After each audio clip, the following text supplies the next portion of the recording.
Thank you very much. It's great to be back in the Midwest. I was raised in Missouri, Iowa, Nebraska, and as a matter of fact, I lived right here in Kansas City in my youth. So, the greatest people in the world as far as I'm concerned.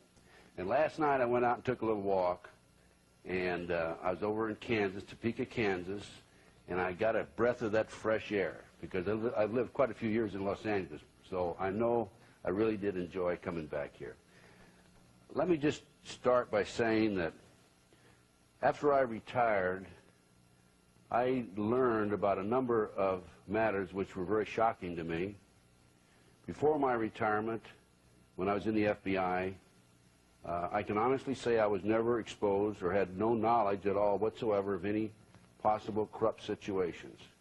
Of course, I had the privilege of having served under that great American J. Edgar Hoover for 21 years, till he passed away in May of 1972. And don't you let our adversaries tell you anything different. They have put out disinformation, and he is the victim of an extensive disinformation program that he's a homosexual. He was not a homosexual. Instead of making him a homosexual and a degenerate, I'm sure they would love to say that too, they've tried. I must say he was an American hero. Instead, they've taken people who were sympathetic to the communist movement and made heroes out of them. As far as I'm concerned, schools and streets right today should be named after J. Edgar Hoover.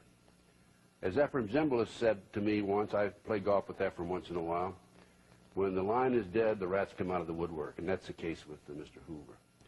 But anyway, in my bureau career, people have asked me, didn't you see any corruption? No, I did not see any corruption. And possibly because in the Bureau, at the time of my retirement, there were 164 categories. If any cases came in that fell in those 164 categories, we investigated it. Otherwise, it went in what we call a zero basket. And we did a great job. These included kidnapping, bank robbery, extortion, skyjackings. I handled the skyjacking personally, negotiated with the skyjacker July 12, 1972, Philadelphia International Airport. Background checks, Communist Party USA, Black Panthers, internal security, espionage, and the list goes on and on and on. We had a great record. I'm sorry to say that the Bureau has changed. There's no question about it. The FBI today, in 1996, is being used by the politicians to further their gains and their goals. So, there are a few things that have happened to me, some major matters that have happened to me since my retirement. And most recently, I was giving a lecture in Las Vegas, and I sat at the head table next to a gentleman.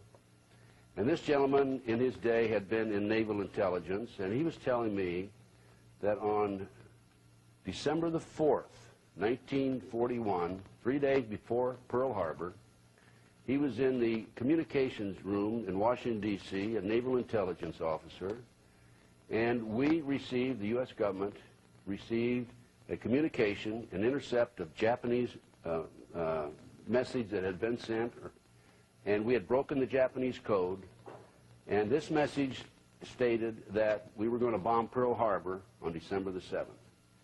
He was very elated to have received this. He passed it up to his superior passed it on.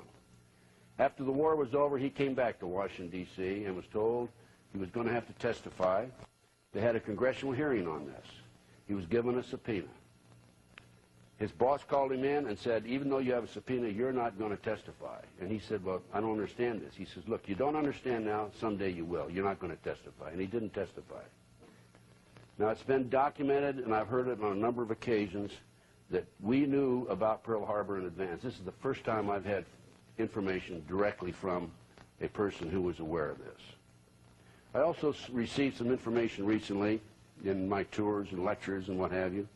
I did a TV show in Long Beach, California. One of the gentlemen involved in the show was in the U.S. Army at one time. He told me that in the spring of 1973, we had bombed all of the North Vietnamese supply lines. We had mined their harbors. They were cut off. And one of his associates was in the communication room in Saigon. And this is, of course, a classified job. And when he was in this room, he received this message from the North Vietnamese: we surrender unconditionally. He passed it on to his superiors, And all Army personnel were immediately ushered out and replaced by State Department personnel. It was shortly thereafter that Kissinger met with the North Vietnamese officials in Paris, France. Why do these things happen? Why did we not take advantage of the advance notice of Pearl Harbor? And why is it necessary for us to be subservient to North Vietnam when we obviously have won? I think at the end of this lecture, you may have the answer. In fact, I'm sure you'll have the answer. I think you'll understand much better than you do and have in recent years. Anyway, when I first came out of the FBI, as I said, I came out in 1979. Attorney General Griffin Bell hired me to coordinate security for the Pan American Games. Attorney General Griffin Bell was under Jimmy Carter, President Jimmy Carter. And I went to San Juan, Puerto Rico for the summer of '79. Great experience. I lived with the athletes, 5,500 athletes in the village there. And I'm happy to report that America's softball team, girls softball team I might add, adopted me as their mascot. So I have a nice softball autographed by all the ladies of our softball team. In fact, I even rode to all the games with them on the bus. But anyway, they won the gold medal, of course. That's beside the point. But I had a great experience. And I came back and started my own international security consulting firm in Los Angeles, California. And I was a consultant for the '84 Olympics in Los Angeles. And one of my first cases that I handled, I was contacted by some of Dr. Jeffrey R. McDonald's doctor friends. I don't know if you remember the movie Fatal Vision, the book Fatal Vision. This was the former Green Beret doctor, and he was a doctor at Fort Bragg, North Carolina. On February the 17th, 1970, he was asleep in his living room. It was a house on Castle Drive on the base. It was an open base, however. And he was awakened by two white males, a black male in E6 sergeant stripes with camouflage jacket, and also by a white female with a floppy white hat and a long blonde wig. The white female had lights flickering across her face. She was chanting, "Acid is groovy, kill the pigs, acid is groovy, kill the pigs." The two white males, one had a knife, one had an ice pick. The black male with the E6 sergeant stripe camouflage jacket on had a 32-inch bed slat. We found out later it was actually a bed slat, but to McDonald at that time it was just a post of some, or a pole of some sort. And Dr. McDonald wrapped, according to him, wrapped his hands and his wrists with his pajama tops and was feinting off the blow. While he was fighting with them, he heard his daughter say, "Jeff, Jeff, help me, help me." And he heard his daughter, yeah, it's a 5.5-year-old daughter say that, and his wife yelling, "Jeff, Jeff, why are they doing this to me? Why are they doing this to me?"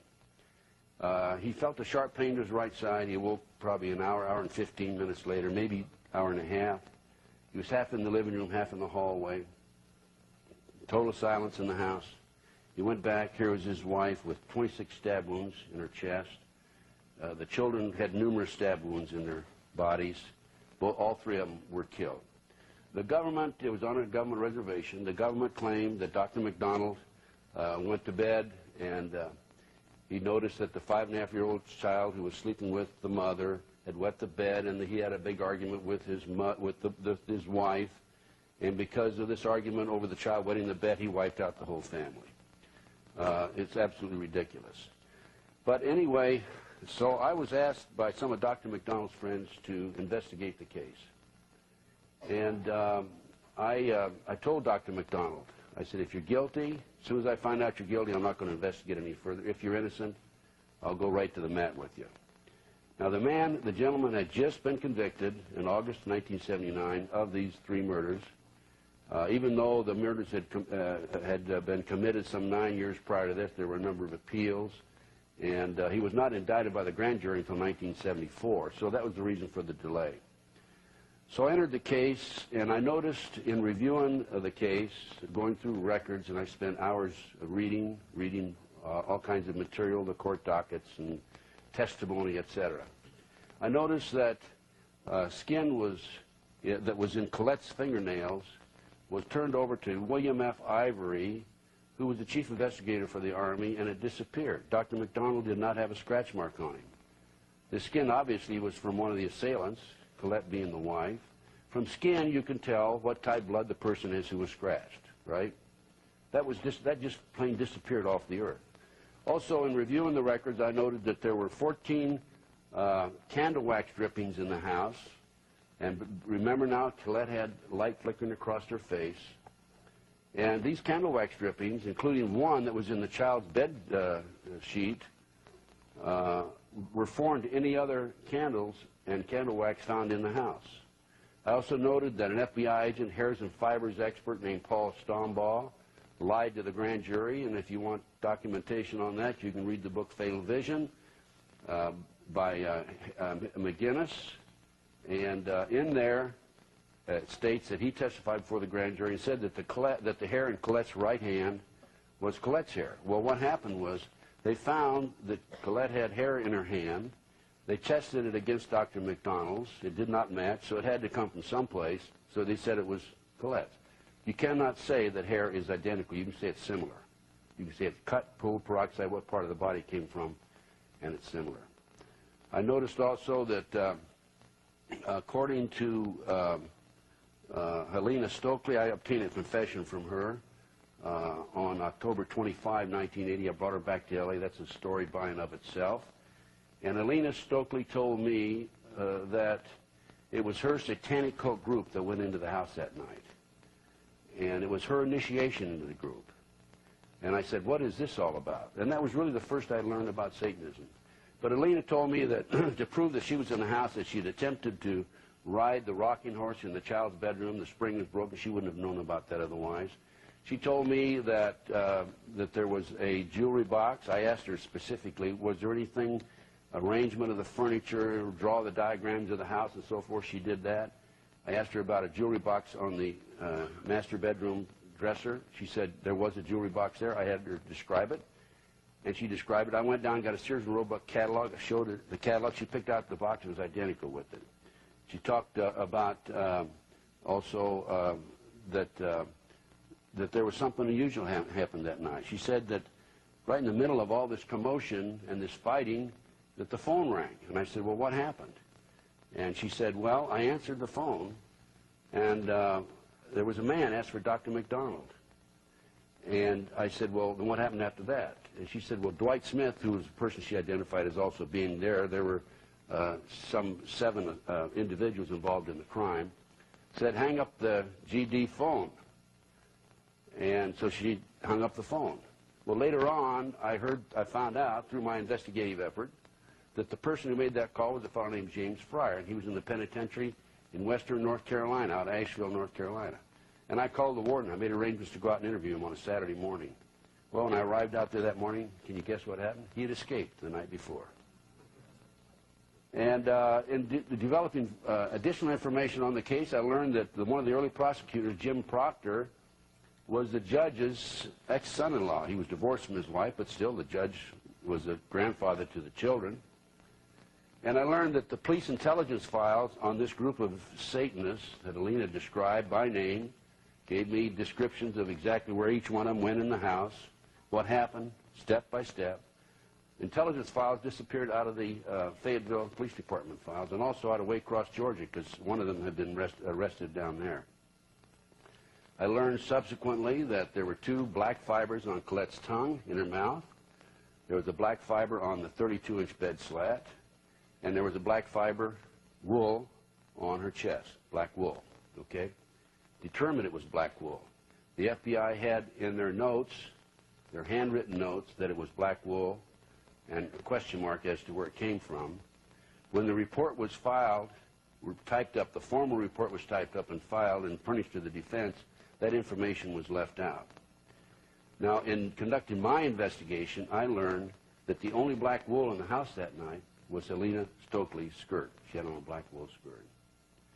I also learned that as a result of my confession, and later on there were some other confessions, a girl named Kathy Perry confessed to the FBI, but she said that she was high on drugs, and there were two children, they were boys that were killed that night, so the FBI discounted it. There's another individual, Greg Mitchell, who was one of the assailants named by Helena Stokely, who confessed to the neighbors that he was involved in the murders. But to this day, to this very day, that man is still in jail, in spite of this overwhelming evidence that he's innocent. Now, to confirm and document that it was a satanic cult murder, there were several signs that were left behind. This is always usually the case. They always leave signs behind. There were unexplained bird feathers in the house. There was a headless doll. And the 2.5-year-old child had shallow ice pick, 10 shallow ice pick wounds in her chest in the form of an S. I asked Helena, I said, Helena, what did that S stand for? And she said, Satanism. So this was a shock to me. The McDonald case, this man's in jail. I couldn't understand it. I went on national television, a number of national TV shows. I debated Freddie Kassab, the father-in-law, on CNN. And also a psychiatrist was there. And I talked about this satanic aspect. And I had people calling me from all over the country, telling me the same basic story, from the East Coast, the West Coast, North and South.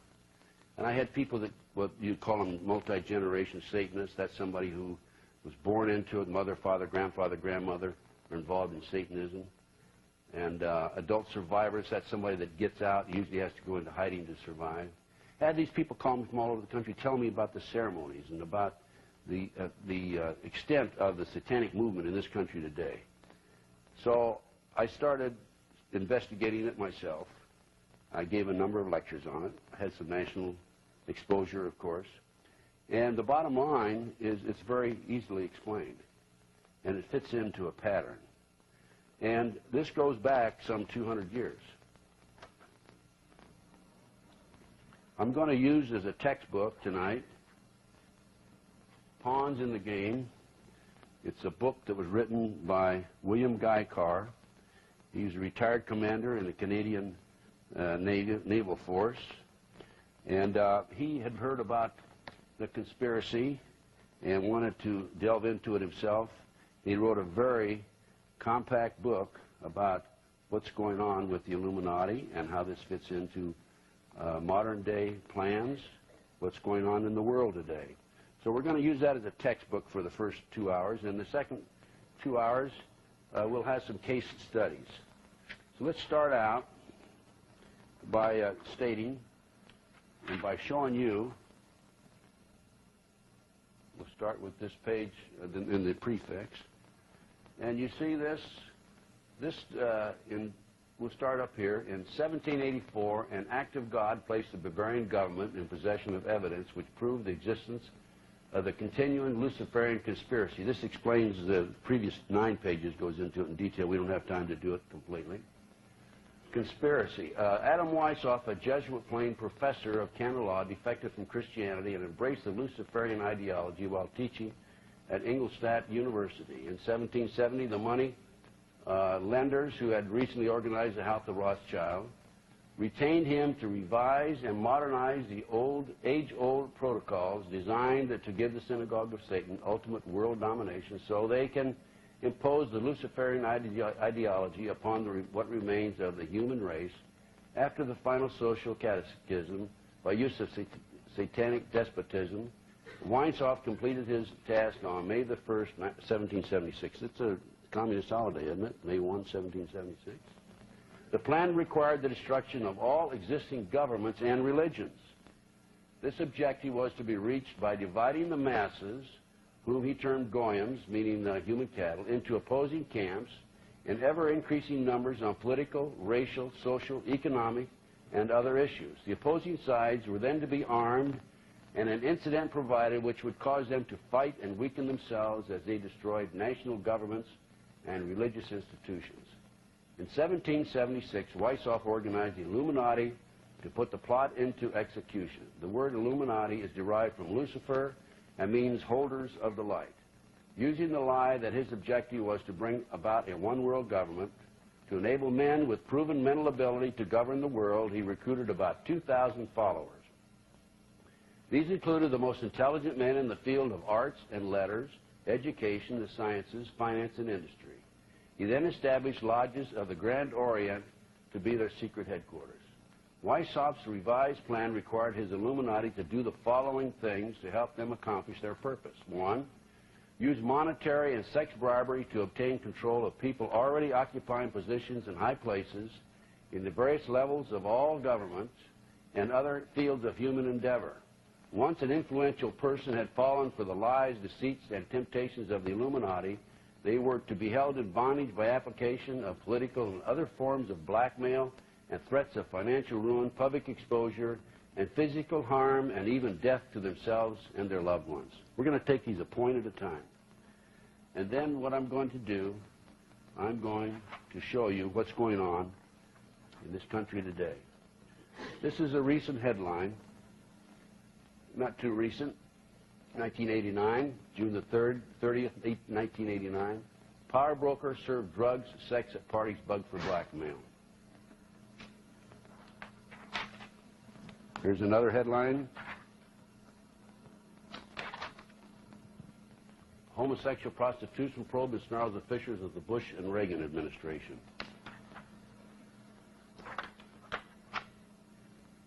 Top Japanese politician linked to Spence. Craig Spence was a CIA operative.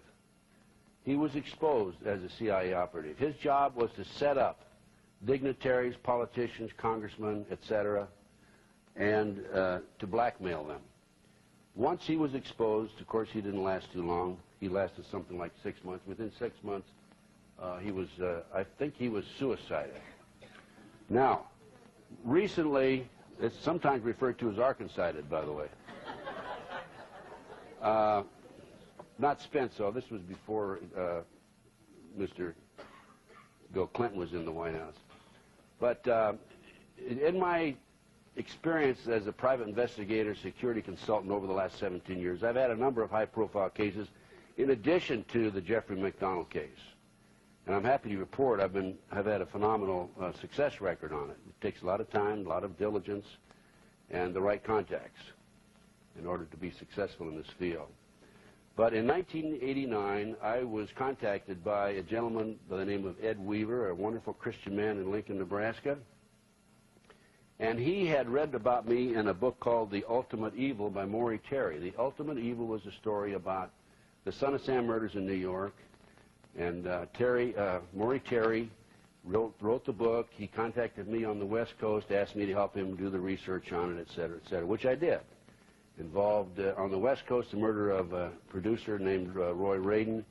And I'm happy to report that the people who were responsible for his contract murder or contract killing of Roy Radin are in jail today. There's 4 of them, serving all 4 of them serving life sentences with no parole. And I'm also happy to report that I had a little bit something to do with putting them in jail for the rest of their lives. But as a result of my name appearing in the book The Ultimate Evil, Ed called me and said, you know, are you the same Ted Gunderson that went to Lincoln High School in Lincoln, Nebraska, and went to the University of Nebraska? And I said, I am. He said, well, I'm Ed Weaver, and I was your classmate, and of course I remembered him. But he said, we have a real problem here in Nebraska. We have a case called the Franklin cover-up, and in this particular case, the FBI and the IRS raided the Franklin Credit Bureau, which was a credit bureau established in the minority neighborhood in order to furnish banking and financial opportunities to the minorities.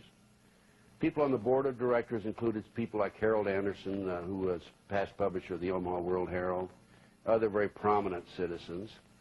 And as a result of the raid, there was publicity. Larry King, by the way, was the individual who was president of the Savings and Loan. Not Larry King, live CNN, but Larry King, a black man, a fast-rising star in the Republican Party, had sung the national anthem at Texas at the Republican National Convention and New Orleans at the Republican National Convention. As a result of the publicity, there were 80 children in Omaha came forward and talked about being exposed and ritualistically and sexually victims of this element, this group of people.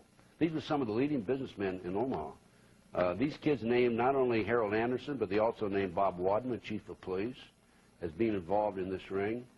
They named Gene Mahoney, past former vice squad with the vice detective with the Omaha Vice Squad, Omaha, Nebraska, and he's now head of the Forestry Service for the state, has a park named after him between Lincoln and Omaha.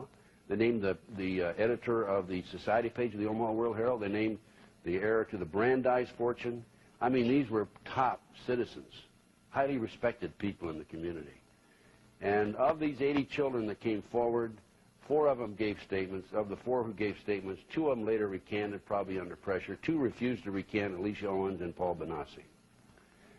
And actually, what happened with Paul, they feel like they apparently discredited him because he had been convicted of child molestation. Alicia Owens claimed that she had sex with Bob Wadman, chief of police, when she was 14 years old. She told the grand jury that.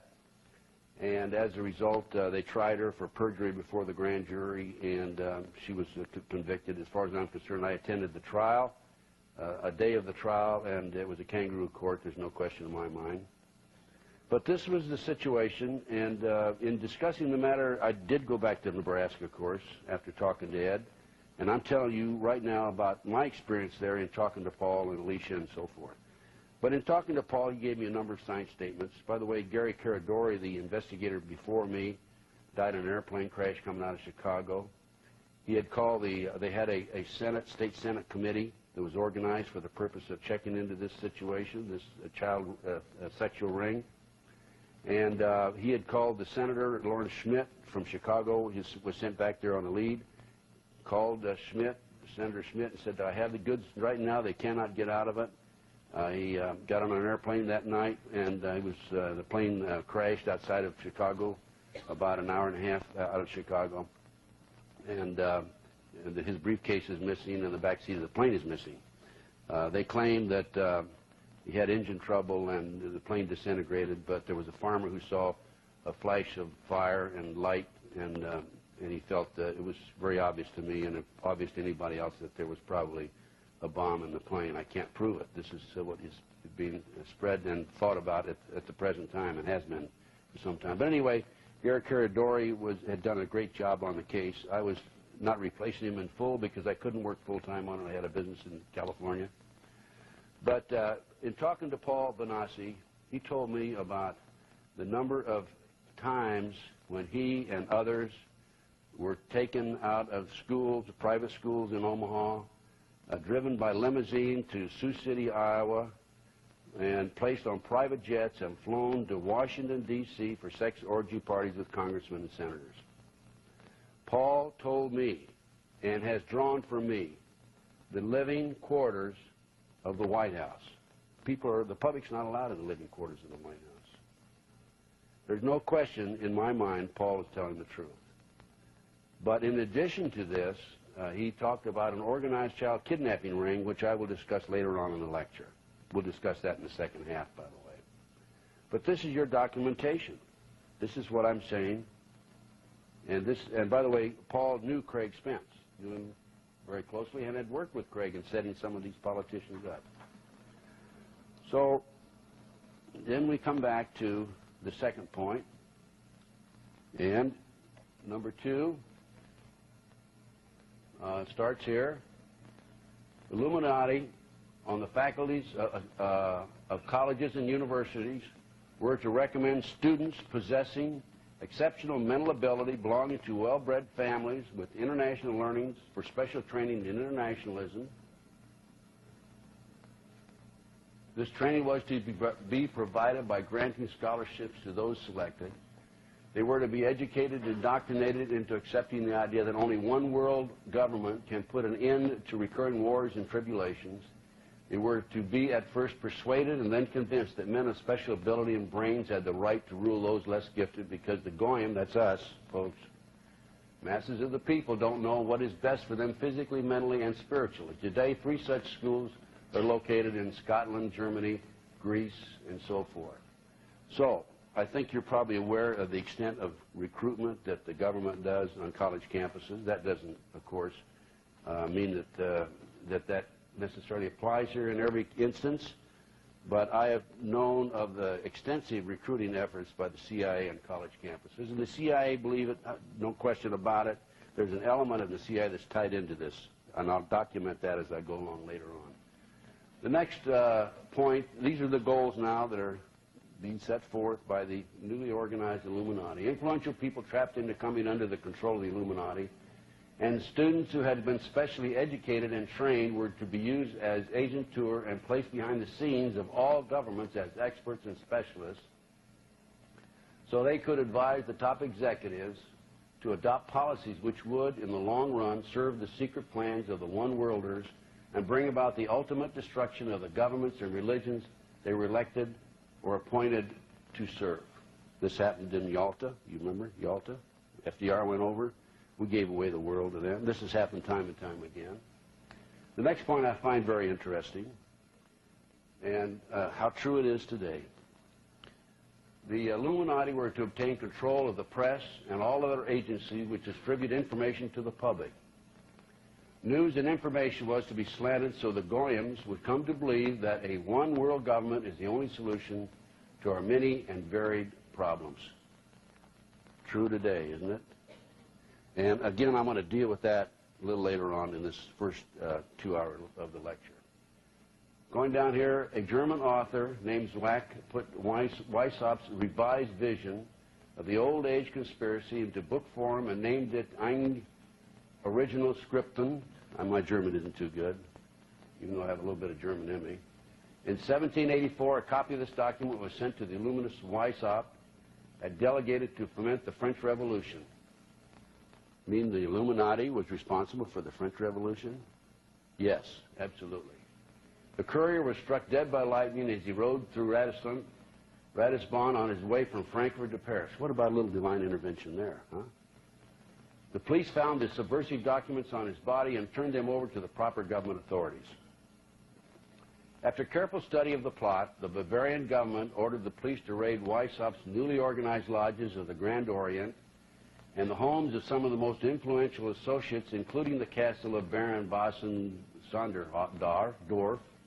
Additional evidence thus obtained convinced the authorities the documents were a genuine copy of a conspiracy by which the Synagogue of Satan had controlled the Illuminati at the top, planned to use wars and revolutions to bring about the establishment of one kind or another of a one-world government, the powers of which they intended to usurp as soon as it was established. In 1785, the Bavarian government outlawed the Illuminati and closed the lodges of the Grand Orient. In 1786, they published the details of the conspiracy. I find that very interesting, and I think that we can now go on to some more specific goals, as mentioned. This appears also in this Pawns in the Game. In 1773, when Meyer Rothschild was only 30 years of age, he invited 12 other wealthy and influential men to meet him in Frankfurt. His purpose was to convince them that if they agreed to pool their resources, they could then finance and control the world revolutionary movement and use it as their manual of action to win ultimate control of the wealth, natural resources, and manpower of the world.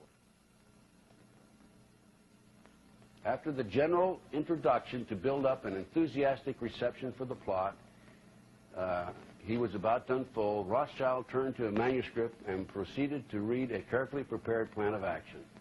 The following is what I have, this is the author, what I have been assured is a condensed version of the plot by which the conspirators hope to obtain ultimate undisputed control of the wealth, natural resources, and manpower of the entire world. 1.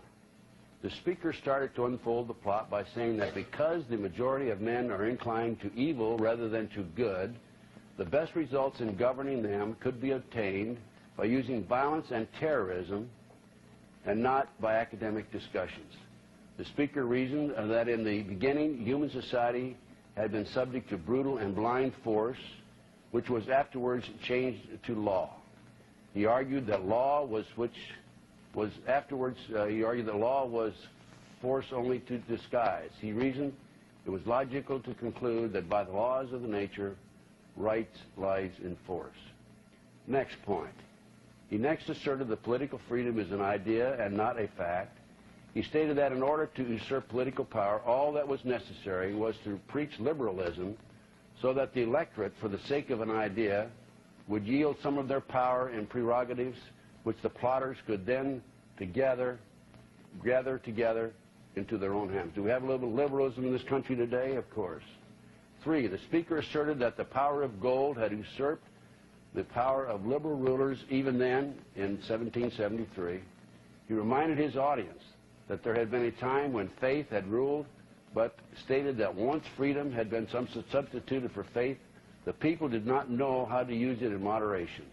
He argued that because of this fact, it was logical to assume that they could use the idea of freedom to bring about class wars. He pointed out that it was immaterial to the success of his plan whether the established governments were destroyed by internal or external forces, because the victor had of necessity to seek the aid of capital, which is entirely in our hands.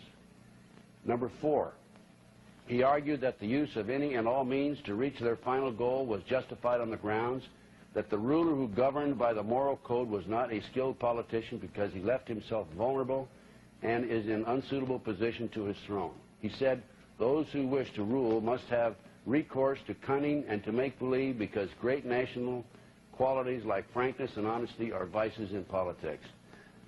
I think that kind of applies to Washington, D.C. right today. Number 5, he asserted our right lies in force. The word right is an abstract thought and proves nothing. I find a new right to attack by the right of the strong and to scatter to the winds all existing forces of order and regulations, to reconstruct all existing institutions,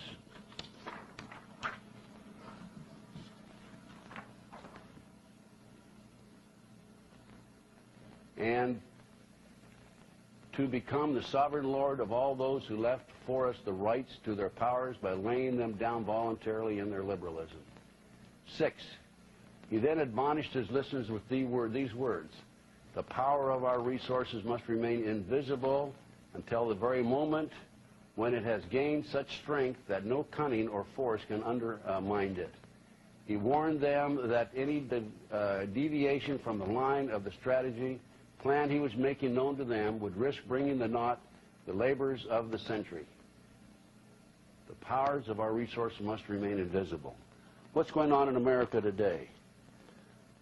Their plot, their plans, their conspiracy remains invisible. Nobody in a position of authority seems to be worried about it. It's only us who are Goyans that are concerned about it, right? The mass of the people.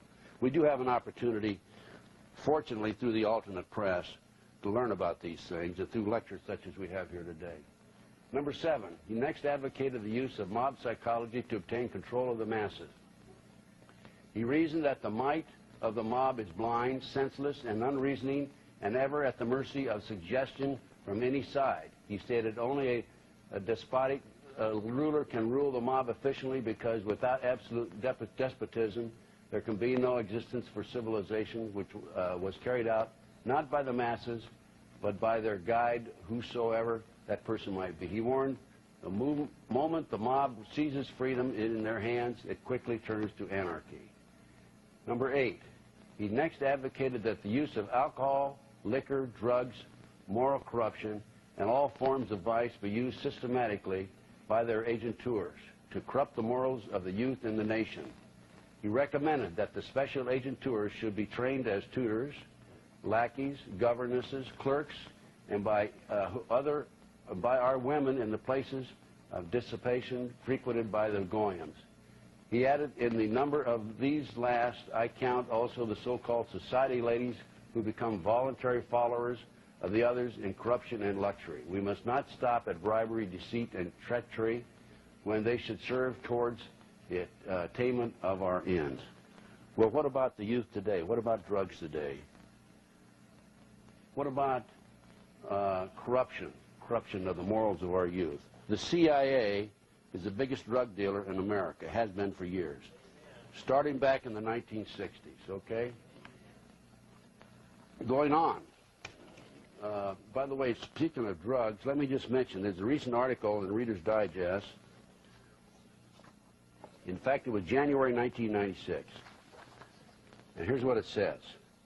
In 1993, some 6 tons of heroin, 200 tons of cocaine, and 3,900 tons of marijuana crossed the Mexican border into the United States. Now, this is just what's crossed the Mexican border. This doesn't count what came into Mena, Arkansas. The Mena, Arkansas drug operation was $100 million a month operation for 10 years when Clinton was governor there. By the way, Larry Nichols, who was marketing director of the Arkansas Development Finance Authority, which was used as the device for laundering the drug money and for making the loans, told Bill Clinton, according to Larry Nichols, that we had this big drug operation going, and Clinton told him, hey, that's a federal problem. Now that he's president, I guess maybe it's a state problem. But for those of you who are not familiar with the Mena, Arkansas situation, the Arkansas Development Finance Authority was established in order to provide money, loans to schools, churches, and students. And instead, it was used to launder money from the Mena drug operation. And in that particular operation, they were flying arms out and drugs in. And Bill Clinton himself personally signed off on each loan. The loans were not repaid in many instances. In some instances, they didn't even make one payment. And Don Tyson, according to Clinton Chronicles, number 2, himself took a $10 million loan from there and never paid it back. So we're talking about just the Mexican border here. We're not talking about what was flown in and out of this country. We're not talking about what's coming over from the Canadian border now. And my confidential sources tell me that there's extensive drug operations coming in from Canada. Now, stop and think about this. There's an extensive amount of corruption in the state of Nebraska. There's no question about it. My sources in Montana tell me that there's an extensive amount of drugs and corruption with officials in that state. It makes a lot of sense, and it's much easier to corrupt a state with a few small population rather than with a large population like New York and California. So I think that's what we're looking at, and that would also include, of course, Arkansas. Now, according to these statistics are estimates by the White House Office of the National Drug Control Policy. Now, bear in mind, there was 1993, 6 tons of heroin, 200 tons of cocaine, and 3,900 tons of marijuana. I've already said that once. Now, yet that year, Customs confiscated from trucks, tankers, and vans less than 9 tons of marijuana, 4 tons of cocaine, and no heroin. So we're talking about corruption? Yes. Corruption at the highest level. Now, I have some sources, some confidential sources who furnish me information from time to time. And there's code words for some of these various operations. The code word that I'm going to tell you about right now, and this is in my source's own handwriting. He doesn't write too well, so I may make some mistakes. The Black Rose is a code word for this. It's a clandestine group of U.S. government operatives, primarily the CIA, which has for many years run illegal drugs and arms operations in both Southeast Asia via the Golden Triangle and the Middle East via the Golden Crescent, funded by the British socialist-based Russell Trust drug cartel. The Black Rose's current chairman and co-founder is an individual known as the White Rose, or GHWB, a known bisexual pedophile and CFR, Council on Foreign Relations conspirator. This man, as a top member of the Skull and Bones Society, developed the heroin ring, which, while servicing as ambassador, along with his CIA activities. The Black Rose also runs cocaine through Panama from Colombia to the offshore oil rigs in the Gulf of Mexico. That's directly from a government agent. Now, we mentioned Vietnam. In the McDonald case that I described to you earlier, the motive for the cover-up, and I waited until now to tell you about this. Helena Stokely told me that the reason for the cover-up was because her Satanic Code drug group were bringing drugs in from the base that had been flown in plastic bags in the body cavities of the dead GIs from Vietnam in Air Force planes, CIA planes. They were bringing the drugs off the base and distributing them up and down the East Coast. And they went in on their own, wiped out the McDonald family, without the knowledge of the higher-ups in the drug operation, which included some top Army personnel, some police officers, 2 attorneys in Fayetteville. And the higher-ups were afraid that if there was an investigation of Alina Stokely's satanic cult group, it could expose the whole operation. You want documentation on drugs being flown in plastic bags in the body cavities of the dead GIs? Look at Time Magazine, January 1, 1973. I mentioned Mena, Arkansas, drugs. By the way, there's been so much heat placed on Mena, Arkansas, that they've shifted their operation for this drug activity to Biloxi, Mississippi. I mentioned the laundering of money on the Mena, Arkansas case. They were laundering their money through the Arkansas Development Finance Authority into a BCCI bank in Atlanta, Georgia, and one in Florida. And they also laundered their money in Ross Stankowski's bank in Chicago. Beg your pardon? That's right. I'm sorry. That's right. We're not supposed to have questions, are we? Okay. Now let's talk about the next point here, item number 9. Turning to politics, he claimed that they had the right to seize property by any means and without hesitation, if by doing so they secured submission and sovereignty. He pronounced our state marching along the path of peaceful conquest has the right to replace the horrors of war by less noticeable and more satisfactory sentences of death necessary to maintain the terror, which tends to produce blind submission. I gave a speech just a few nights ago for the Prophecy Club in Wichita, 2 nights ago, as a matter of fact. And a farmer came up afterwards, told me about his problem, and I'm sure that some of you here may have the same problem. He was granted some loans by the bank, and he was making his payments. He had a little problem for a short period of time, but he felt like he could catch up on it, and he recalled the whole note. Now he's in the process of losing his farm. It's been in the family for 5 generations. This is tragic, and this is happening to farmer after farmer after farmer. I don't know if those of you who are familiar with the Gordon Call case out of North Dakota. IRS came in. They were going to take his land away from him, his farm away from him. He had a shootout with the U.S. Marshals on the highway. His son, Yori, was shot and is presently serving life in the penitentiary right now. I'm glad to report that Yori's attorney is John DeCamp from Lincoln, Nebraska, who's also worked with the Nebraska Franklin cover-up case. John's a wonderful man and a great attorney, and I've been working with John, as I mentioned, since the late 1980s.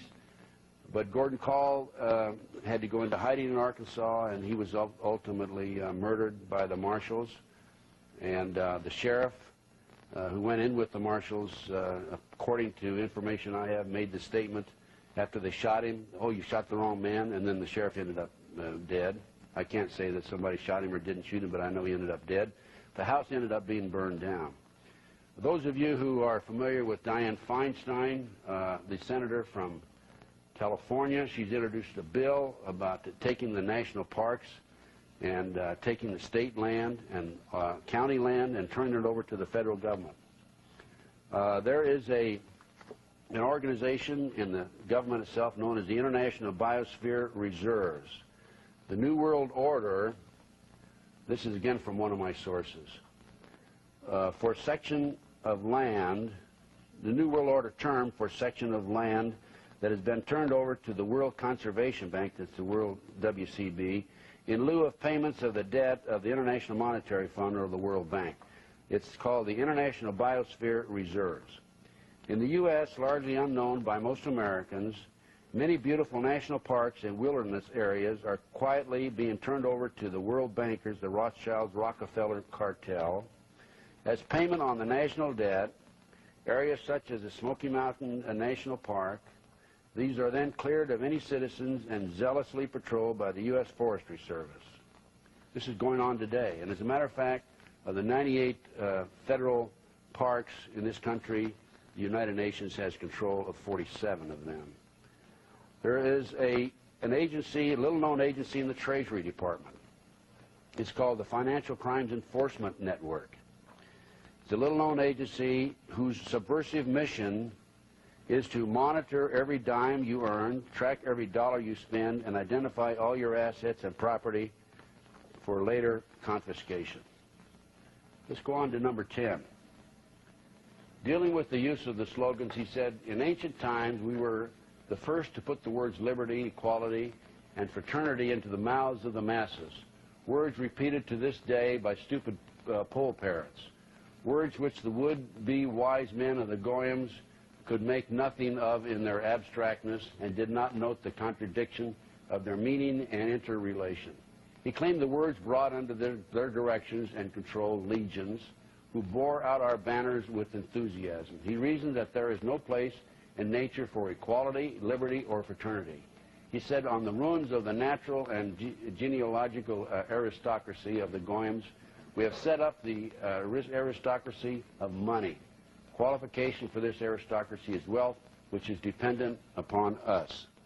Well, let's look at wealth. Where's the wealth of this country today? Federal Reserve, right? And where does the money collected from the IRS go? Goes to the Federal Reserve. Doesn't go toward paying the national debt. And from the Federal Reserve System, which is a private held stock corporation, it goes into the World Bank. And the banks are in London, Switzerland, Rome, Paris, and so forth. These are the people that run the world. These are the Illuminati. Very simple. The most recent information on money, and this has been documented, is that there's $1 billion per day in $100 bills that's being shipped out of Kennedy Airport by Delta Airlines to Russia. $1 billion per day in $100 bills, 5 days a week. And for those of you who are not too familiar with the Federal Reserve System, I'm sure some of you do know this. I know most of you probably do. This is a well-educated group, obviously. The Federal Reserve asks the U.S. Treasury to print up $100 bills. The U.S. Treasury charges the Federal Reserve 2.3 cents per bill. And then the Federal Reserve takes that money that they have that came right out of the sky, right from the Treasury Department, and they loan it out. That plus principal and interest. Let's go on now to number 11. He then expounded his theories regarding war. In 1773, he set down a principle which the government of Britain and the United States publicly announced as their joint policy in 1939. Don't you find that interesting? Set down policy. He set down a principle that was announced by our government and the British in 1939. I find that fascinating. He said it should be the policy of those present to foment wars, but to direct the peace conference so that neither of the combatants obtain territorial gains. He said the war should be directed so that the nations engaged on both sides should be placed further in our debt and in the power of our agentures. Yalta again. We gave away, we basically won. What did they do to Patton? You remember what they did to Patton? He wanted to keep right on going. He was told by the president, stop. By the way, are you aware of the fact that we left, our government left, between 35 and 50,000 GIs in Russia after World War II? I'm sure you're aware of the MIA POW issue in the Vietnam. Okay? General Patton wanted to go after them. It was shortly after he said he was going to go into Russia and rescue our boys that he died in an automobile accident. Well, at least he wasn't Arkansas-ed. Okay, next.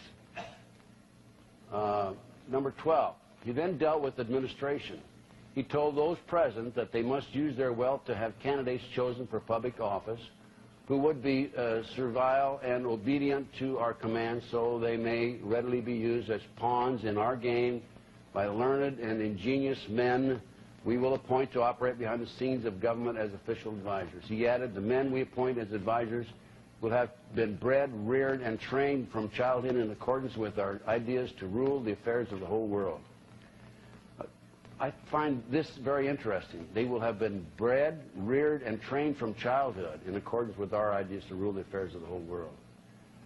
Now, I have, in my experience in developing information about satanic movement in this country, I've talked to a lot of people. An example of this, number 12, being born bred. I was contacted by a lady attorney in New York City. She was a multi-generation Satanist. You remember I told you that's somebody that's been raised, born into the family. Grandfather, grandmother, mother, father, etc. She told me that she was raised by her family. She knew well in advance that she was going to be an attorney, and she was sent to law school, and her specialty was immigration laws. And she would go to Europe and bring children into this country that she didn't know, land at Kennedy Airport in New York City, turn these children over, usually one child at a time, and she was a specialist on immigration, so she knew what to do in Europe in order to get their hands on this child. Bring the child in, turn it over to a man, two men, in Kennedy Airport she'd never met before, and walk away. She was supposedly bringing the child in for adoption. I've seen case after case of history where people were specifically assigned and born and reared and trained for assignments in this area. Have you ever heard of presidential models? Presidential models are sex slaves for some of the top people in the government. There's a woman named Kathy O'Brien who's recently written a book on this. I happen to know of another lady who was a presidential model. And what they do, and these ladies were born for that purpose. In fact, one of them was born on Eisenhower's inauguration. And they're trained, mind control, MK Ultra, Project Monarch, these are CIA mind control programs. They're trained specifically for an assignment. In this particular assignment, she told me, the one lady told me that she was molested on a regular basis by her father, and he still loved her, however. And when she was 16, he came in, and he was crying in her bedroom. He said, "My dear, I've got to give you up." And he passed her on to some training for training with a group of men. She later ended up with some of the top politicians in the country, presidents. I'm talking about presidents. This has been confirmed by two individuals I've talked to, Kathy O'Brien and another one. The other one wishes to remain anonymous. And I understand there are three other ladies who fall in this category. They've all gotten out, and it's just like the children that they use for victims of pedophile. When they get so old, they let them out, push them out into the street. Okay, item number 13. He dealt with propaganda that explained how their combined wealth could control all outlets of public information while they remained in the shade and clear of blame, regardless of what the repercussions might be due to the publication of libels, slander, or untruths. The speaker said, "Thanks to the press, we've got gold in our hands, notwithstanding the fact that we had to gather it out of the oceans of blood and tears. But it has paid us even though we have sacrificed many of our own people. Each victim on our side is worth 1,000 goyams." Well, don't you find that interesting? We're talking about propaganda. We're talking about the press, outlets of public information. I don't know how many of you are aware, but I recently ran for President of the United States. And in November, late November, I was sitting in my living room. I don't sit very often. I usually am working. But I was watching the politicians. And I said to myself, these people have missed the point. They either are totally ignorant or they don't know what they're talking about. But these people, these men are running for President of the United States. They haven't really addressed the real issues. The real issues are what we're talking about here today. These are the issues. Not, I'm going to go back to Washington, D.C. and make this all a bed of roses. And as far as I'm concerned, there's not a dime's worth of difference between the Democrats or the Republicans. They've both been compromised. And these kids that were taken back to Washington, D.C., they weren't taken back just for Democrats, and they weren't taken back just for Republicans. There were Republicans and Democrats there. But anyway, I got mad. I had $164.31 in the bank, and I said, I'm going to run for President of the United States. And I did. I thought about it, and I said, well, I've been a Republican all my life. Should I run as a Republican, or maybe I should go over and register Democrat for the first time my whole life and run against the real problem, Bill Clinton? So I did. I registered Democrat, and I was, there's some good Democrats, good conservative Democrats, I'm sure. Someplace, I don't know where they are, but they're someplace. But anyway, then I formed a group, committee to elect Ted Gunderson, and we did raise a few dollars. The first check I received was for $1,000, and I used that $1,000 to register in New Hampshire.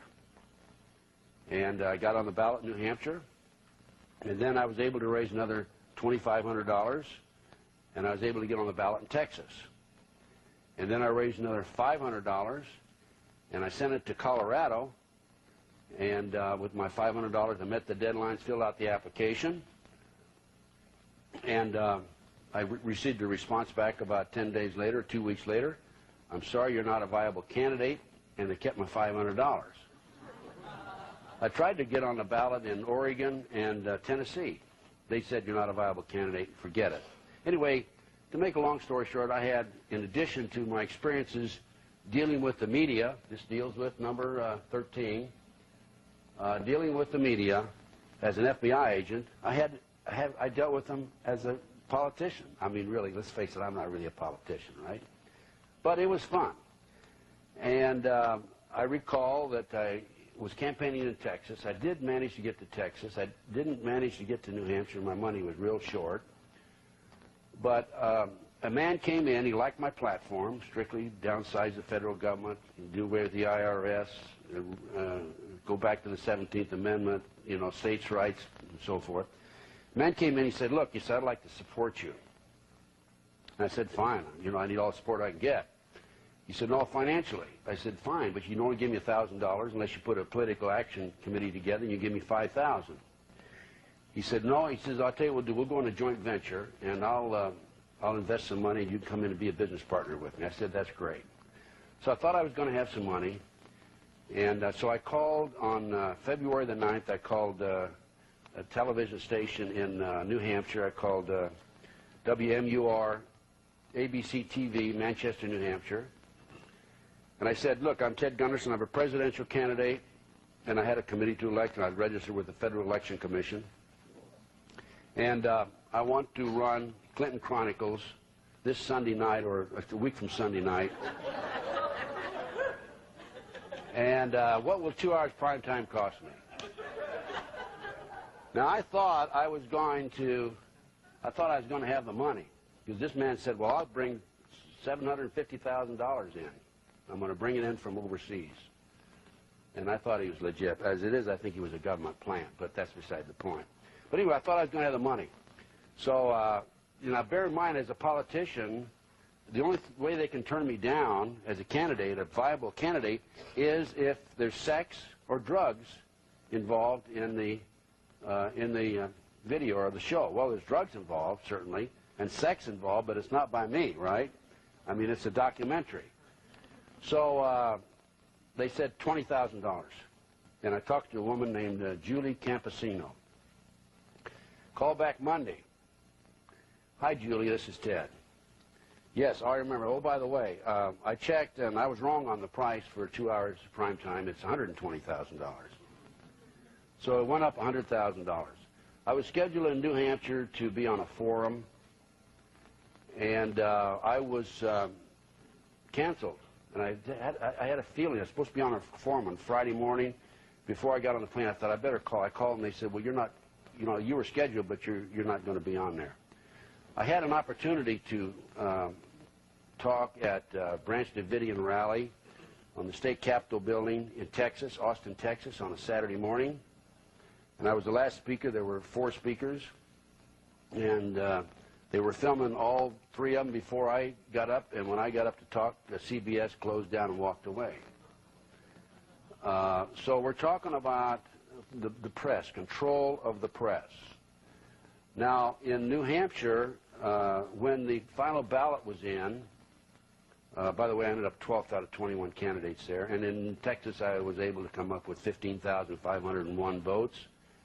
And half of those votes were from the Christian Station TV show that I did in Houston, Texas. And so it shows you the power of television. But in New Hampshire, when the final tally came in for the Democratic primary, the press reported that Bill Clinton had 94% of the votes, and the rest of us had 6%. Well, I went behind the scenes, and I found out that what happened was Bill Clinton actually had 91%, and 3% of the voters submitted a blank ballot. That was never reported in the press. In Iowa, there was, in one instance, there was 13% of the votes were taken away from Buchanan. And what happened was the precinct captains reported the information to the media before he gave it to the electorates. And they reported it and put it out as the official news. By the way, in the Nebraska case, this is a typical example of controlling the press. Yorkshire Television out of England came into Lincoln and Omaha and did a 10-month TV documentary of the case. They talked to Paul Benassi, Alicia Owens, and by the way, the kids told me that there were victims. Young children were being transported from Omaha to Des Moines, to Milwaukee, to Madison, back to Minneapolis. They were being victimized by some of the leading men in all of these various communities, leading businessmen. But Yorkshire Television came in. We couldn't, John could not get an American organization or corporation or American studio or film production company to do anything here, so he went to England. They worked for 10 months. They put together a TV documentary. It's called Conspiracy in Silence. On May the 4th, 1994, it was to be aired. 2 weeks before it was to be aired, on the Discovery Channel. Discovery Channel was purchased by Cox Television, and the show was killed. Cox Television out of Atlanta, Georgia. One of the major stockholders in Cox Television, according to John DeCamp, is George Bush. I find that very interesting. Now, there was an article recently in the Las Vegas Review-Journal. And since I happen to live in Las Vegas, I happen to have noticed this, but I've seen this on a number of other occasions. It's dated April 3, 1996. This article deals with the Freeman. The Freeman's beliefs are described as the headlines. I got mad not too long ago when I heard Brandy Schweitzer, Leroy Schweitzer's daughter, was claiming that her father was being tortured by the U.S. Marshal. I jumped on a plane and flew to Montana to find out for myself. I interviewed Brandy Schweitzer and Scott Schweitzer, and I interviewed another individual who saw Leroy Schweitzer, the head of the Freeman Group, in Montana the day that he was arraigned, and he had a 1.5-inch gash on his cheek, and I took statements from these people on camera. And so I do have a little bit of first-hand knowledge. I've also interviewed a number of people who have attended the school. And in fact, Jeremiah Television is doing a video on it, and I'm helping them in that regard. I just want to read this to you. But after a week of being confined to the snow-covered ranch, watched by federal agents who have a direct telephone line to the ranch compound, the Freemen are showing signs of leaning more heavily on the racist Christian identity teachings that form the basis of their politics. It's very frightening, said Eric Ward, Associate Director of the Northwest Coalition Against Malicious Harassment. Sometimes I wonder who's being harassed, by the way. The Seattle-based human rights group is well known in the region for keeping track of neo-Nazis, white supremacists, and other fringe groups. They believe there's a world conspiracy that has signaled them out and that satanic powers will be turned against them, Ward said. It creates the idea of being crusaders or even martyrs for the cause. The Christian identity movement holds that white people from Northern Europe are God's chosen, while Jews are the offspring of Satan and blacks are subhuman, quote, mud people, end quote. This theory may be the backbone of the Freemen's efforts to set up their own government. Notice it said may be, right? To set up their own government and claim America for, quote, true citizens. It's like a cult, Ward said. These are people who have isolated themselves from the rest of society. There's no moderating influence. They're feeding on one another's fears and paranoia. That becomes an explosive situation for those who have to deal with this group. I've asked everybody I've interviewed who's attended that school, I've asked them about this article, and they said, Not true. Not true. That's how the media, the news is slanted. Now, I'd like to read, in conclusion with number 13, I'd like to read from an article that appeared in Operation Vampire Killer 2000. Some of you may have already seen this. And here's what it says. David Rockefeller, international billionaire, humanist, CFR, Council on Foreign Relations kingpin, founder of the Trilateral Commission, world order godfather, and in all probability the high school graduated voted most likely to be hanged for treason. I didn't say that. Voiced his praise of the control of the U.S. media for keeping their oath not to divulge the globist plans to the public. Speaking to his fellow conspirators at a meeting of yet one more infamous world order group, the Bilderbergers, Mr. Rockefeller said, by the way, I have a book that's available. You talk about control of the media, control of the press. It's called Who's Who of the Elite. And if you're interested in this book, I'll be glad to make it available to you. I'll just have to give you the information. My address will appear, by the way, on this video at the end. And if I can't come up with it, I'll make sure that the Prophecy Club has it available to them if you want to get it from them. But this book is Who's Who of the Elite. This names the members of the Trilateral, current members and past members, the Council on Foreign Relations, the Committee of 300, the Bilderbergers, Skull and Bones, and then it breaks them down. It points out the number that are working in the TV media. It points out the number that are working in universities. There's a lot of them in the universities, folks. It points out the number that are working in the publishing business and the number that work in the print media. I don't have those figures with me, but it's amazing and astounding how many that there are. And that's your control of the media. Anyway, continuing. This is what Rockefeller, according to Operation Vampire Killer 2000, this is what Rockefeller told the Bilderbergers. We are grateful to the Washington Post, the New York Times, Time Magazine, and other great publications whose directors have attended our meetings and respected their promise of discretion for almost 40 years. He went on to explain, it would have been impossible for us to develop our plan for the world if we had been subject to the bright lights of publicity during those years. But the world is now more sophisticated and prepared to march towards a world government. The supernatural sovereignty of an intellectual elite and world bankers is surely preferable to the national autodetermination practiced in past centuries. And then it goes on, that's the end of the quote. It is not reported if the attendees kissed his ring or anything else after their leader bestowed his blessing on those in attendance. Actually, we could ask Governor Clinton or Dan Quayle, both of whom were there. Bush and Clinton are Bilderbergers, internationalists, and their goals are exactly the same for America. Let us repeat. Clinton's, Bush's, Perot's plans for America are virtually identical. The Republican, the Democrats' goal for America are virtually identical. They both are taking our nation into global government. Globalist Mr. Dan Quayle was there in the June 1991 meeting, being sized up as a possible Bilderberger U.S. presidential contender in 1996.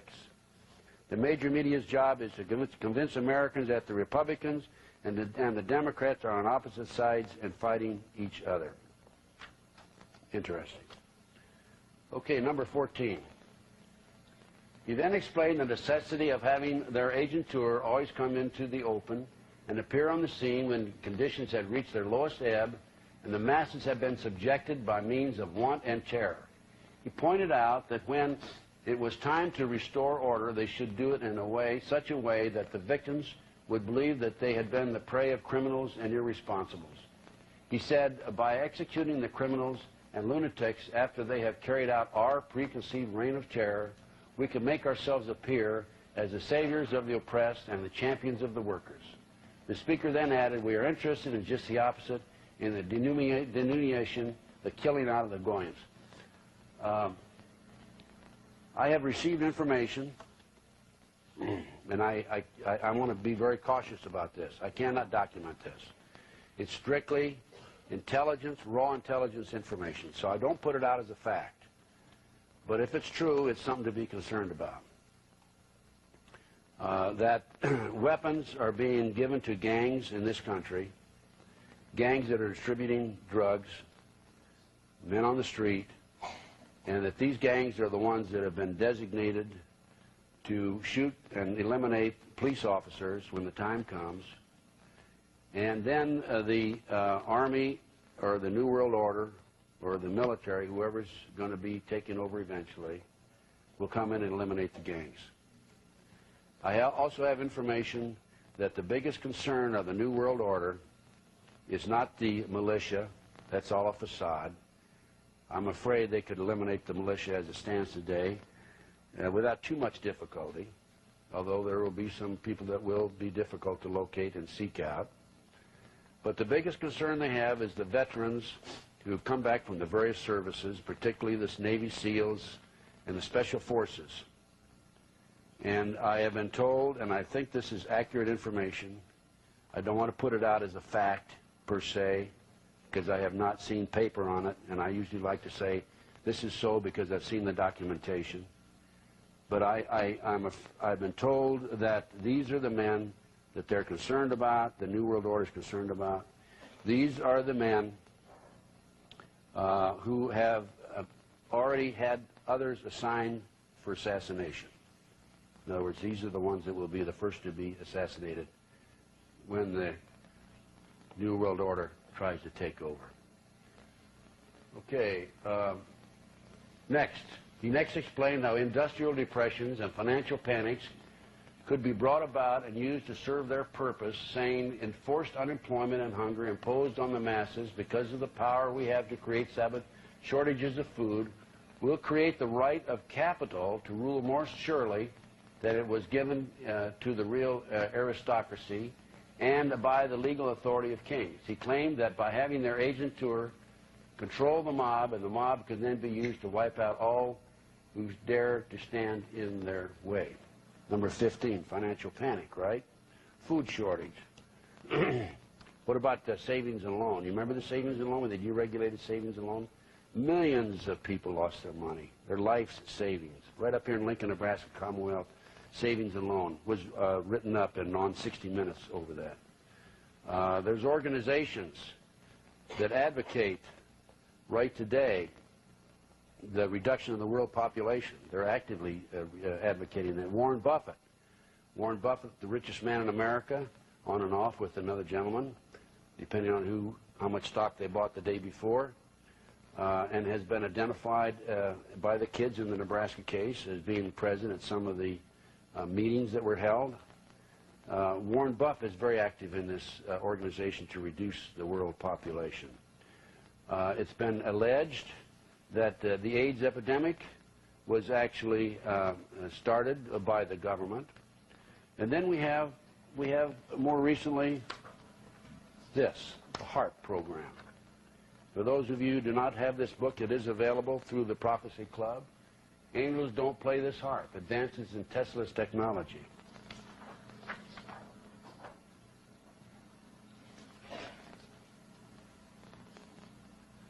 The HARP program. U.S. government has a new ground-based Star Wars weapon which is being tested in the remote bush country of Alaska. This new system manipulates the environment in a way which can disrupt human mental processes, jam all global communication systems, change weather patterns over large areas, that's happening right today, interfere with wildlife migration patterns, negatively affect your health, unnaturally impact the Earth's upper atmosphere. The U.S. military calls its Zapper HARP, High Frequency Active Auroral Research Program, but this Skybuster is not about the northern lights. This device will turn on lights never intended to be artificially manipulated. It's all explained in this book. It's available, I think, back here today.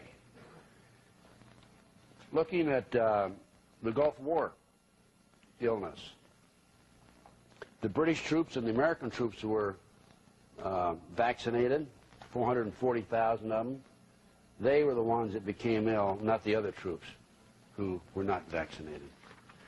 Looking at the food shortage, people said, oh, there's no food shortage. I have an article here, June 12, 1995, Spotlight Magazine. During the last 18 months, the government has been storing hundreds of tons of grain and other foodstuffs in some 50 secret underground facilities around the country. There are certain grain shortages areas that are empty on a regular basis to the extent that there's hardly any grain available for the general public. Look at, let's go on to the next item.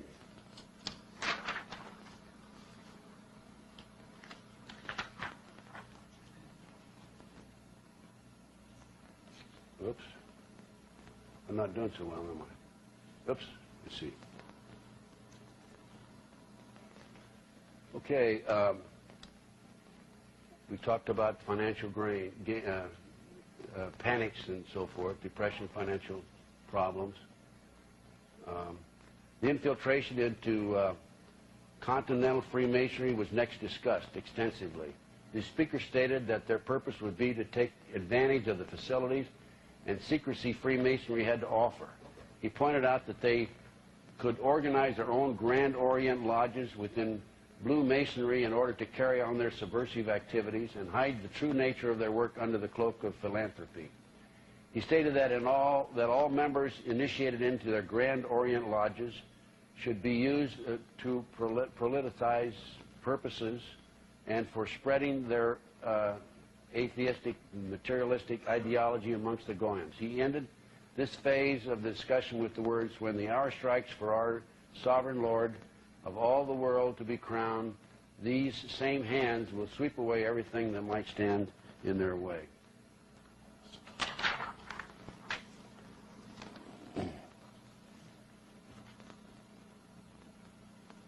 Number 17, he next expounded the value of systematic deception, pointing out that their agentur should be trained in the use of high-sounding phrases and the use of popular slogans. They should make the masses the most lavish of promises.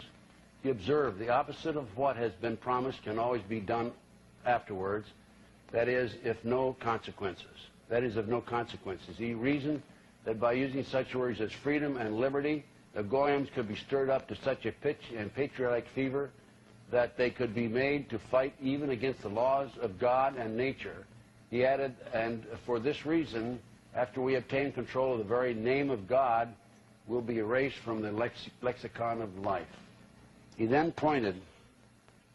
detailed the plans for revolutionary war, the art of street fighting, and outlined the pattern of the reign of terror, which he insisted must accompany every revolutionary effort, because it is the most economical way to bring the population to a speedy subjection.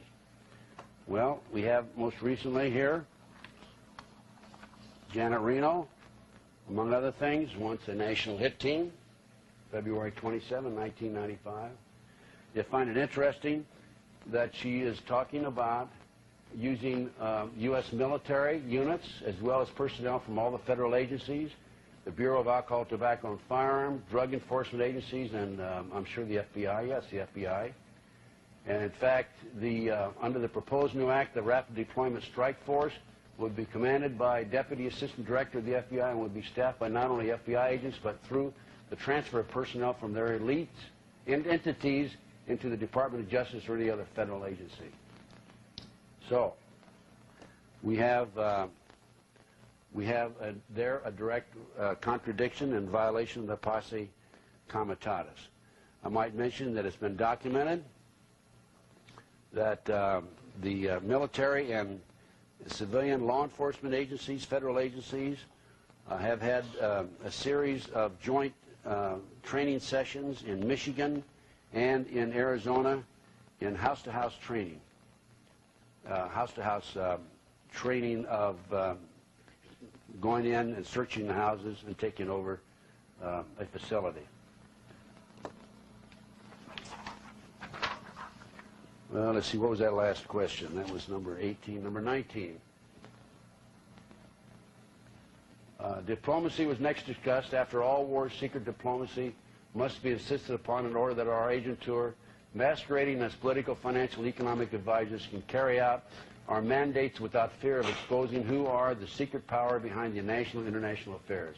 The speaker then told those present that by secret diplomacy they must obtain such control that the nation cannot come to even an inconceivably private agreement without our secret agents being on hand. Number 20, the ultimate world government is the goal. To reach this goal, the speaker told them it will be necessary to establish huge monopolies, reservoirs of such colossal riches that even the largest fortunes of the Goyams will depend on us to such an extent that they will go to the bottom together with the credit of their government on the day after the great political smash. The speaker then added, you gentlemen here present who are economists just strike an estimate of the significance of this combination. Well, I think you may recall, since you are a well-educated group, about the meeting in San Francisco, September 27th to October 1st, Plans for Global Civilization. Gorbachev, Bush led the charge. It was chaired by Ted Turner. Margaret Thatcher was also there. Margaret Thatcher was the one person that said, no, I want to maintain sovereignty for Great Britain, for England. And she walked out on it. What about our people? Don't you think we deserve sovereignty? Of course we do. And now, in order to take over the world, or take over the country, you have to have certain situations which are in existence, and certain commands, and certain mandates, and a certain degree of power. And this is it right here. These are presently in order right now. Executive orders now in effect. Check them one against the Communist Manifesto. We'll turn over to the Communist Manifesto next. Now let me explain. Executive orders, this is unconstitutional, this whole thing right here. Because executive orders were designed to give directives to departmental heads within the government. In other words, the president can tell the director of the FBI, do this. He can tell the Department of Justice, Attorney General, do this. The Postmaster General, do this. Okay? Executive Order 10995 takes over all communications. Executive Order 10997 takes over all electric power, petroleum, gas, fuel, and minerals. Executive Order 10998 takes over all food resources and farms.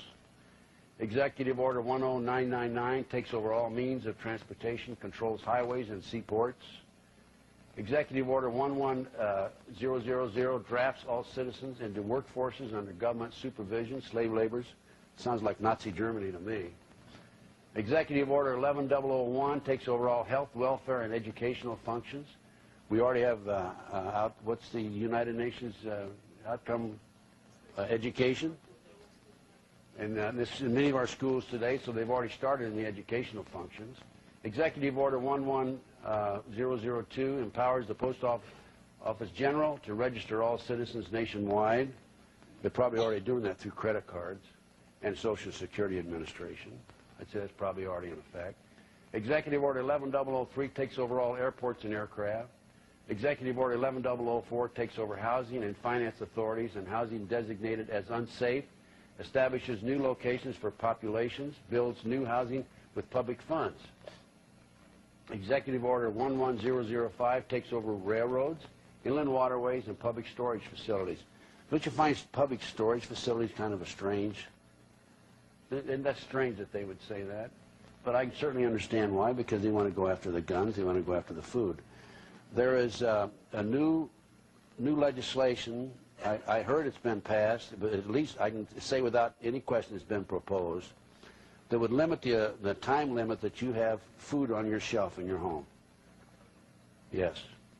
By the way, going back to HAARP, I forgot to mention, one of the devices on HAARP, that's the electronic high frequency in Alaska that we mentioned a few minutes ago. Any car that's been built the last 4 years has a computer chip in it. And HAARP can freeze that car in place once they turn it on. They have the capability of doing that. In New Jersey, they recently passed a law that placed very high restrictions on the exhaust emission of automobiles.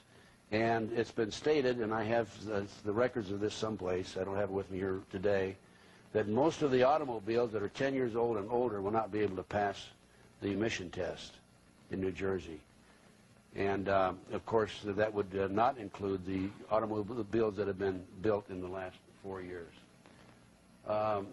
Executive Order 11051 designates the responsibilities of the Office of Emergency Planning, giving authorization to put the above orders into effect in times of increased international tension or economic crisis, anytime they want to do it, in other words. Then comes the big one, Executive Order 11490. All of the above orders are immediately activated. President John Kennedy at Columbia University in 1963 said it perfectly. The high office of the President has been used to foment a plot to destroy America's freedom, and before I leave this office, I must inform the citizens of their plight. 10 days later, he was dead.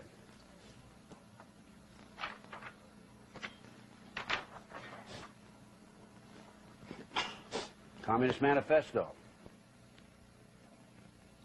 The Communist Manifesto represents a misguided philosophy which teaches the citizens to give up the rights for the sake of the common good, but it also ends in a police state. This is called preventative justice. Control is the key concept. Read this carefully. Abolishment of private property. Heavy progressive income tax. Abolishment of all rights of inheritance. Confiscation of property for all immigrants and rebels. A central bank. Government control of communication and transportation. Government ownership of factories and agriculture. Government control of labor. Corporate farms, regional planning. By the way, to have corporate farms, you just about have to take over all the farms, don't you? Well, what are they doing in this country today? The big conglomerates are coming in and taking over the farms and the ranches when you can't meet your note in IRS, like in the Gordon Call case. Government control of education. Now let's look at. I took this out of the book recently. And these are, we're going back to the Illuminati now. We're going back 200 years.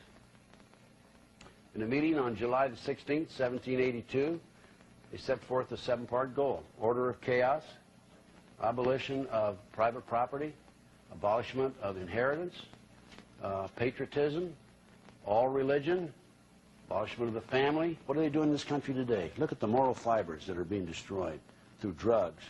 Drugs that are being brought into this country by government people. Creation of a new world order. 1782, a new world order. Number 21.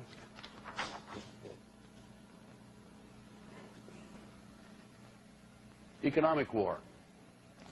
Plans to rob the Goyams of their landed properties and industries were then discussed. A combination of high taxes and unfair competition was advocated to bring about the economic ruin of the Goyim as far as their national financial interests and investments were concerned. In the international field, he felt that they could be encouraged to price themselves out of the markets. This could be the achievement, could be achieved by the careful control of raw materials, organized agitation amongst the workers for shorter hours and higher pay, and by subsidizing competitors. The speaker warned his co-conspirators that they must arrange matters and control conditions so that the increased wages obtained by the workers will not benefit them in any way. What's happening today? The price of cattle. Somebody told me that cattle in Texas is selling for 15 cents a pound. The feed is so high that they can't buy the feed, among other things. What about GATT and NAFTA, North American Free Trade?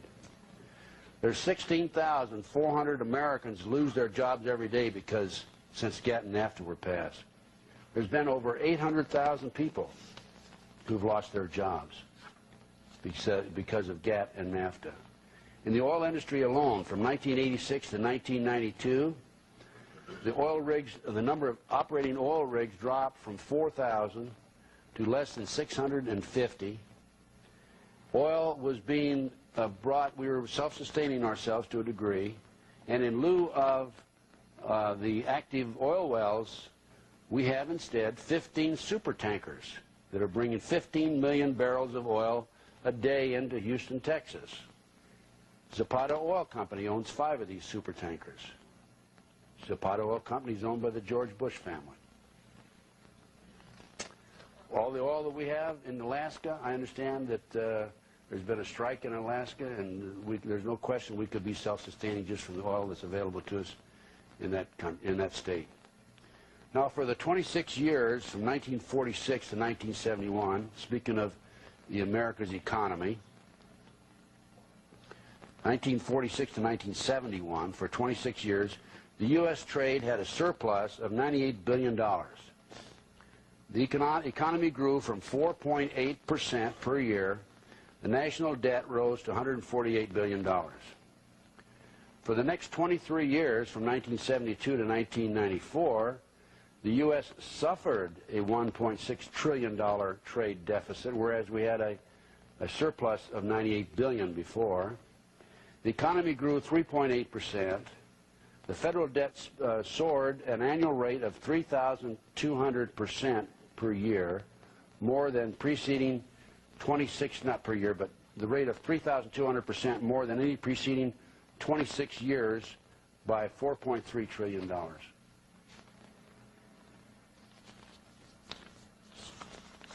So we have, where do we leave off? Number 21, 22, armaments. It was suggested that the building up of armaments for the purpose of making the Goyim destroy each other should be launched at such a colossal scale that in the final analysis there will only be the masses of the proletariat left in the world, with the few millionaires devoted to our cause and police and soldiers sufficient to protect our interests.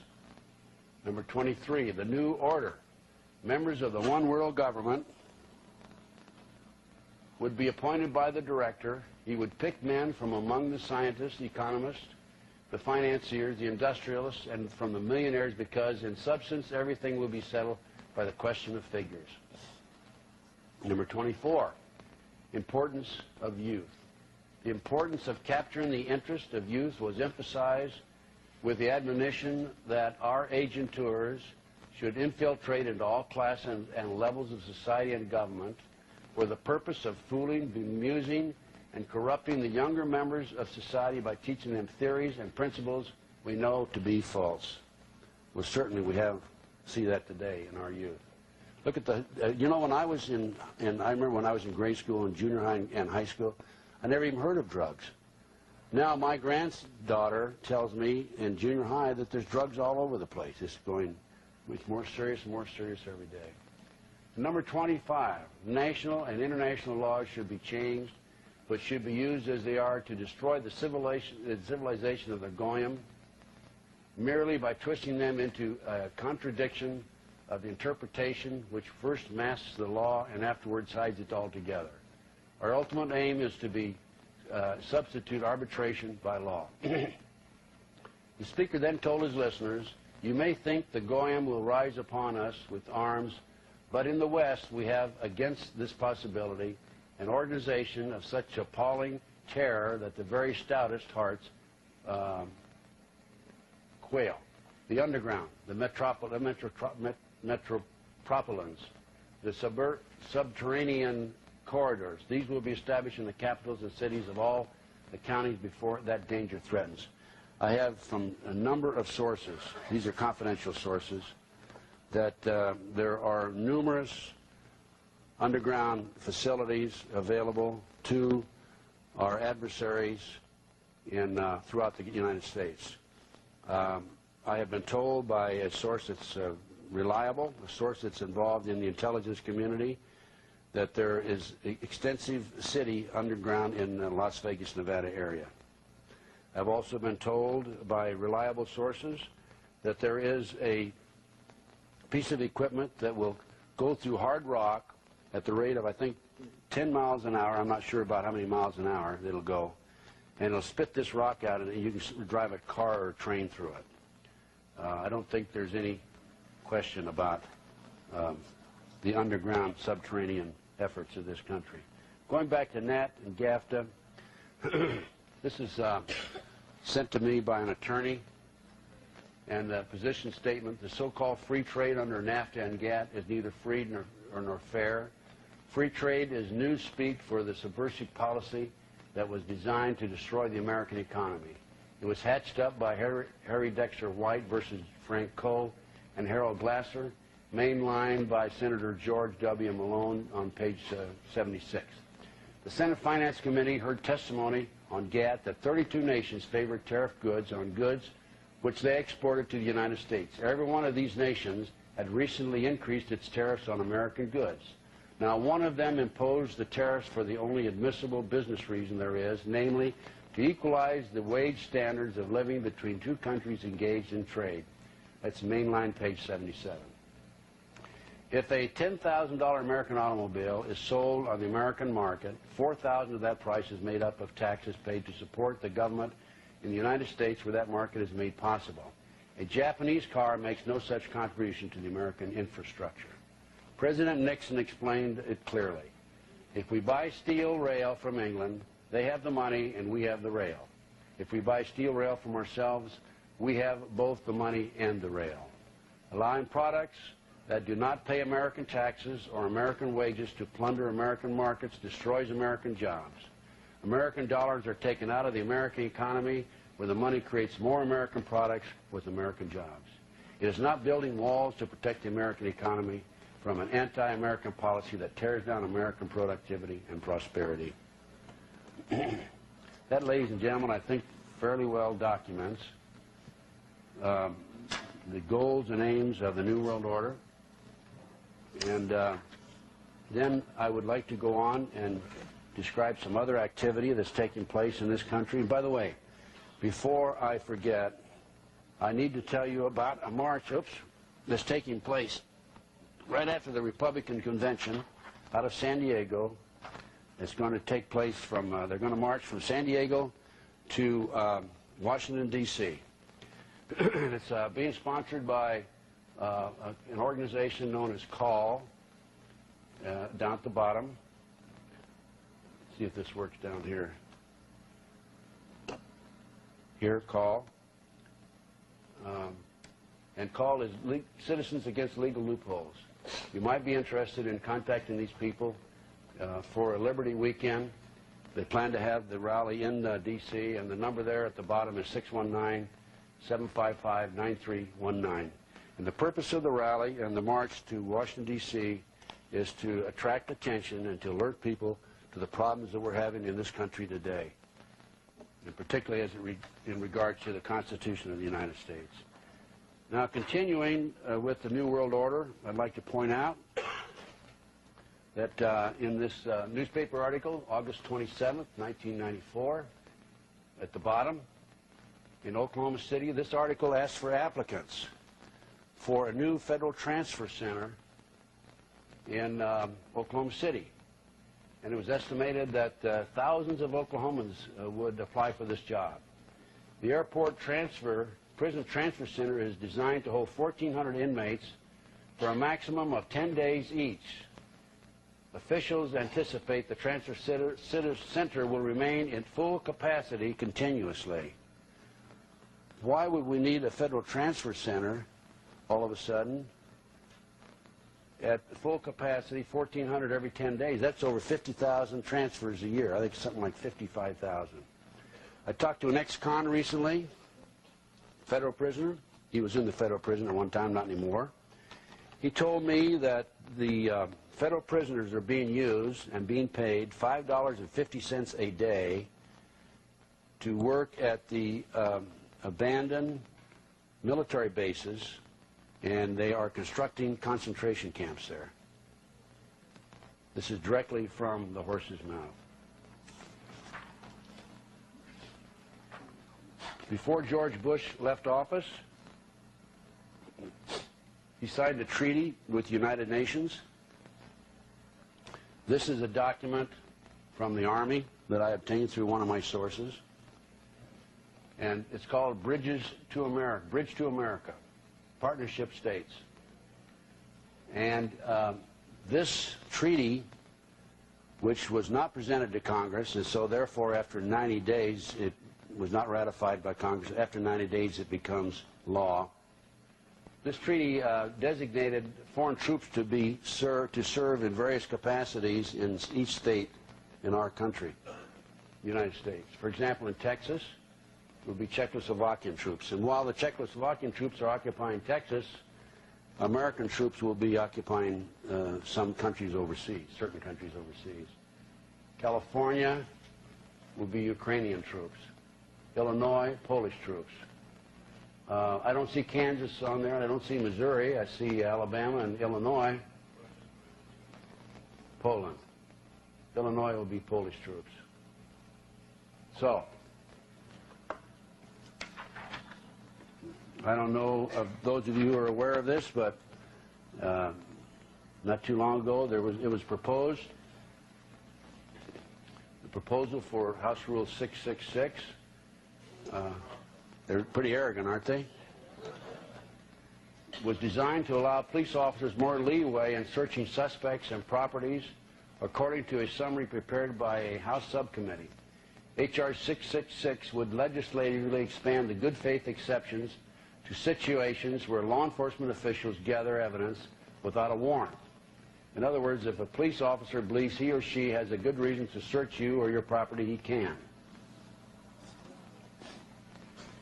Conservatives have long argued correctly that too many criminals exploit technicalities to beat the rap. On the other hand, critics have pointed out correctly that the Fourth Amendment protects all Americans, including criminals, from illegal, unconstitutional search and seizure. What an officer feels is irrelevant where the Constitution has been violated. A legislative advocate of the Civil Liberties Union, I don't know how you pronounce that, TAFA, I guess, the Civil Liberties Union, National Capital Area, told the Spotlight, this is just a new excuse to violate the Constitution. All of this hullabaloo is that law enforcement officers want separate rights, she added. Who will police the police? Apparently, some congressmen wanted to know the exact same thing. For example, Democratic amendments to the bill excluded agents of the Internal Revenue Service and the Bureau of Alcohol and Tobacco and Firearms from rule. Representative Jim Traficant, Democrat Ohio, introduced the IRS exclusion, and Representative Harold Volkmer, a Democrat Missouri, insisted the BATF abide by the Fourth Amendment. They are the biggest abusers of the rights of the gun owners and private citizens, Volkmer said. They're like a Rambo operation, and people here are realizing that. Representative Joseph Serrano, Democrat New York, introduced an amendment to have the Immigration Naturalization Service excluded. It was defeated 330 to 103. The real danger of House Rule 666 lies in the attitude of Republicans, where when Representative Melvin Watt, Democrat North Carolina, proposed replacing language in the bill with language very similar to the Fourth Amendment, the House voted 303 to 121 against his amendment. Representative Bill McCollum, Republican Florida, the bill's sponsor, said the language would gut the bill. Several Republicans agreed with him on the record. What the Democrats weren't telling anyone is the Democratic-controlled houses of the 101st and 102nd Congress passed bills aimed at doing the same thing, possibly penning citizens to unconstitutional warrantless searches, according to the subcommittee report. This bill, I understand, is not passed. It was proposed. I don't know how many of you are aware of a survey. This was, again, by Spotlight. By the way, I don't know if any of you take the Spotlight, but it's a very good alternative source, also Media Bypass. There's a publication, Contact, in Las Vegas that has some good information. And, but you... Oh, it did pass, okay. 666 did pass. The Spotlight has obtained a copy of the survey given to members of the U.S. Marine Corps asking, among other things, the willingness to serve in various capacities under the command of the United Nations. The most frightening of all, however, was a question asking if they had any reservations upon the citizens who refused to turn over their personal firearms as part of a gun confiscation program. The survey was given to Marines on May 10th at the 29 Palms Marine Corps base located on the southeast corner of the Mojave Desert, about 70 miles due south of San Bernardino, California, just east of Los Angeles. Among other things, the Marine facility is the site of the Corps' I can't read that, commanded by Brigadier General Sutton, an expeditionary air force which is used as a test and training center for the Marines of the 1st Unmanned Aerial Vehicle Combat Company, which utilizes unmanned aerial drones intended for long-range reconnaissance purposes. According to a young Marine who provided a copy of the survey to the Spotlight, it was given by a naval commander who claims he was working on his master's degree and was writing his thesis about giving up our military sovereignty to the United Nations Secretary General. Those taking the survey were limited to veterans of Operation Just Cause, the U.S. invasion of Panama, Operation Desert Storm, the war against Iraq, or Operation Restore Hope, the supposed humanitarian mission to feed starving Somalians. While the surveys were being passed out to the young Marines, one was able to obtain 2 copies from the pile of questionnaires. Under the heading Combat Arms Survey, the questionnaire stated that question is to gather data concerning the attitude of combat-trained personnel with regards to non-traditional missions. All of your responses are confidential. Write your answers directly in the questionnaire form. In Part 2, place an X in the space provided for your response. The series of situations posed to the servicemen is as follows. The U.S. runs a field training exercise. UN combat troops should be allowed to serve in U.S. combat units during these exercises under U.S. command and control. The United Nations runs a field training exercise. U.S. combat troops under U.S. command and control should serve in UN combat unit during these exercises. The UN runs a field training exercise. U.S. combat troops should serve under UN command and control during these exercises. U.S. combat troops should participate in UN missions under United Nations command and control.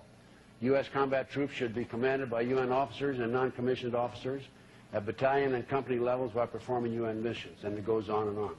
I feel the President of the United States has the authority to pass his responsibilities as Commander-in-Chief to the Secretary General. I feel there is conflict, and it goes on. But to make a long story short, one of the questions, as you can see, was I would fire upon U.S. citizens who refuse to resist confiscation of firearms banned by the U.S. government. The results of the survey were not available right there, but the ultimate result was 75% of the Marines said that they would not fire on a fellow citizen.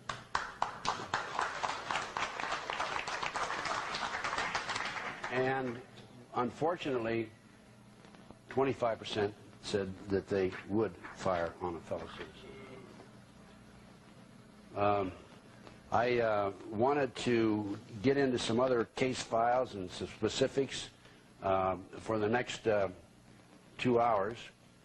And so I basically, that's basically the situation as of this first 2 hours. Thanks.